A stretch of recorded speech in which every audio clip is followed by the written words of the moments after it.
Now, a lot of people have been trying to fight the influence of the NRA by calling out their corporate sponsors.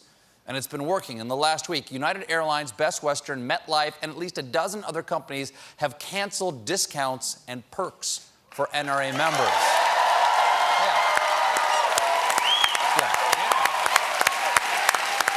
That's the market. That's the free hand of the market right there. Yeah. Although gun owners, if you go into almost any business and show them your gun, you get stuff for free. It's really... I didn't even know these discounts existed. Are there other weapons-related savings we should be taking advantage of? Does Olive Garden have a special, show your machete, get free spaghetti? I don't think so. And police escort. Do you know? You don't know.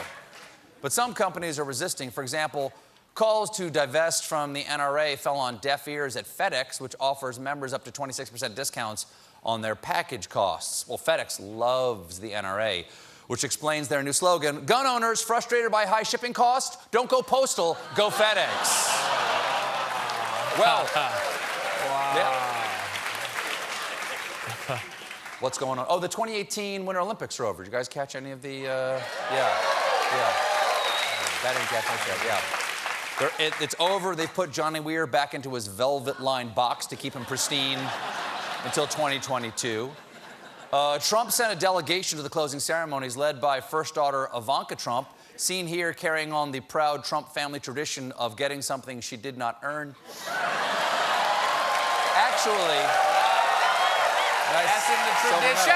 That's really nice. That was actually U.S. bobsledder Lauren Gibbs let Ivanka try on her silver medal, and that was a nice gesture, but not every Olympian was happy to see Ivanka. Take freestyle skier Gus Kenworthy, who tweeted, so proud of all these people. Everybody here has worked so hard to make it to the Olympics and have the opportunity to walk in the closing ceremony. Well, everyone except Ivanka. Honestly, TF is she doing here? Okay?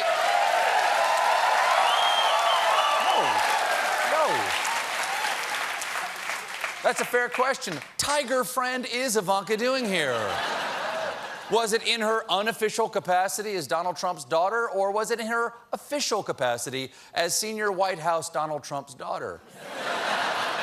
Because she's both family and government, and the line gets a little blurred at times. Like in this interview that aired just this morning. Do you believe your father's accusers? I think it's a pretty inappropriate question to ask a daughter if she believes the accusers of her father when he's affirmatively stated that there's no truth to it.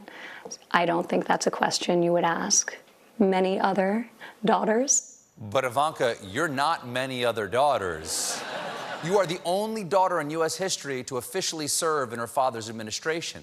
It is the most blatant act of nepotism since Nixon gave Surgeon General to his dog Checkers. Of course, Checkers was good. Checkers was good. That old dog. Yeah. Yeah, it's a good old dog. Yeah. He had a good That's dog. why it says on a pack of cigarettes, it says, getting cancer is rough. That's originally what it said. That's originally what it said. Peabody, please. Now, of course, Trump values loyalty, which explains why he's considering his personal pilot to lead the FAA. Can no qualified person work in the Trump administration? Okay, head of the FAA, captain pilot guy, secretary of transportation, it's gonna be the chauffeur fella, and head of the USDA, obviously, Meatloaf. All right? The guy knows beef. Where's the beef, Uncle?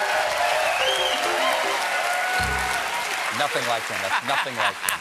And the Trump administration is clearing the president's pilot for landing, with one official saying he isn't just a pilot, he's managed airline and corporate flight departments and oversaw the Trump presidential campaign's air fleet. Plus, I'm gonna guess he can pull a 757 through the KFC drive-thru. Now, speaking of people who should not be working in government, former White House something or other and woman choosing which puppy would make the best hat, Omarosa. She has been a major presence in the Big Brother house, only CBS. But last night, Omarosa's fellow competitors unanimously voted her out. Well, at least now she knows what it's like to lose the popular vote. But before...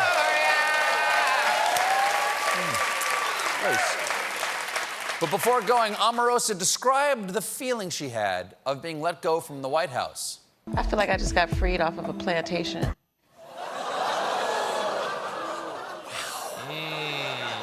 Wow, okay, whatever you feel is legitimate, but I do want to point out that plantations had way more black people than this White House.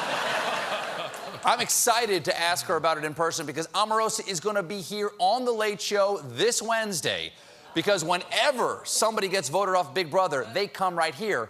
That's how we got Joe Biden. We got a great show for you tonight.